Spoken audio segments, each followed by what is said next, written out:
ചങ്ക് ബ്ലോകളെ സമയം എത്രയായി? 6 മണി. 6 മണിക്ക് കൂരാപ്പൂരി ചാവക്കാട് ബീച്ച് എന്ന് പറഞ്ഞ കോഴിക്കോട് ബീച്ച് എന്ന് പറഞ്ഞ പേടിയാവണ്. അമ്മാതിരി ഇടിവെട്ട് മിന്നറിച്ചില് പ്രശ്നങ്ങള്. കൂടെ വന്നൊരു ഓടി ചോദിച്ചപ്പോഴാണ് കഴിഞ്ഞ പ്രാവശ്യം ഇടിവെട്ട് മിന്നറിച്ചിട്ടായിട്ട് ഇവിടെ കോഴിക്കോടാണ് ഇത്ര പിള്ളേര് മരിച്ചത്. എപ്പോഴും എങ്ങനെ എവിടെ വെച്ചിട്ട് നമുക്ക് പറയാൻ പറ്റില്ല. കാരണം അതെന്താ വെച്ചാൽ മരണാണ്. ഇവിടെ ഇരിക്കാണ് ചിലപ്പോ നമ്മൾ ഓടിപ്പോണ സമയത്തായിരിക്കും ചിലപ്പോ. അപ്പൊ ഇവിടെ ഉണ്ടായിരിക്കുന്ന സംഭവിച്ചാൽ നമുക്ക് അങ്ങോട്ട് പോയിട്ടാ മിന്നടിച്ചല്, ഭയങ്കരമായ മിന്നടിച്ചല്. നമ്മുടെ നാട്ടിലൊക്കെ തൃശ്ശൂര് മിന്നടിച്ചിലെന്ന് പറഞ്ഞാൽ പടിഞ്ഞാറ് ഭാഗത്തുനിന്ന്, കോഴിക്കോട് മിന്നടിച്ച നേരെ കിഴക്കേ ഭാഗത്തുനിന്ന് നോക്കിയാ കാണിച്ചോട്ടെ. ഭയങ്കര വ്യത്യാസങ്ങളെ. അപ്പൊ നമുക്ക് കാണട്ടെ. അപ്പൊ വിളിക്കാൻ കെട്ടിയോള് വന്നിട്ടുണ്ട്. പറയണ്ട ഇന്നലെ പറ്റിട്ട്. ഇവിടെ കോഴിക്കോട് ബീച്ചിൽ പറയാൻ വെച്ചാലേ മഴ പെയ്ത കേറിക്കാൻ സ്ഥലമില്ല.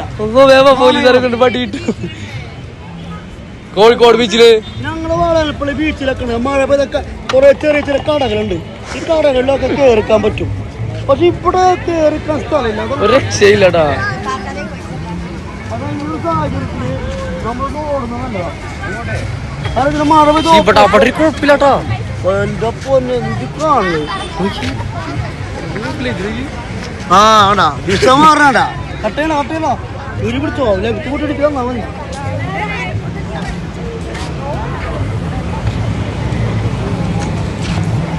പോലീസുകാർ കോടായിട്ട് അടക്കാന്ന് അറിയോ? ജനങ്ങൾക്ക് ചൂടാൻ കൊടുക്കാൻ ഇവിടുത്തെ പോലീസുകാർ സപ്പോർട്ട് കോടായിട്ട് ഡ്രസ്സുള്ള ഒരു പെൺകുട്ടി മതി നോക്കിയത് ഇരിക്കാൻ പോണ്.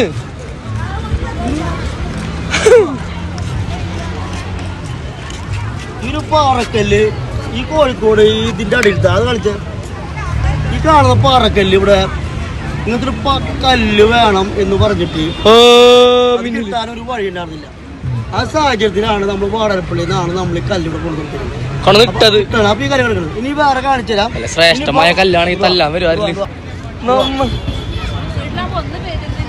ഇനി ഇവിടുത്തെ ഒരു പ്രധാനപ്പെട്ട കാര്യം പറയാം. അയാമിന്റെ ഉറപ്പ്, അതാണ് ഉറപ്പ്. ആ ഉറപ്പിന്റെ അടിസ്ഥാനത്തിലാണ് നമ്മുടെ കോഴിക്കോട് വന്നിരിക്കുന്നത്. ആ ബോർഡ് കാണിച്ച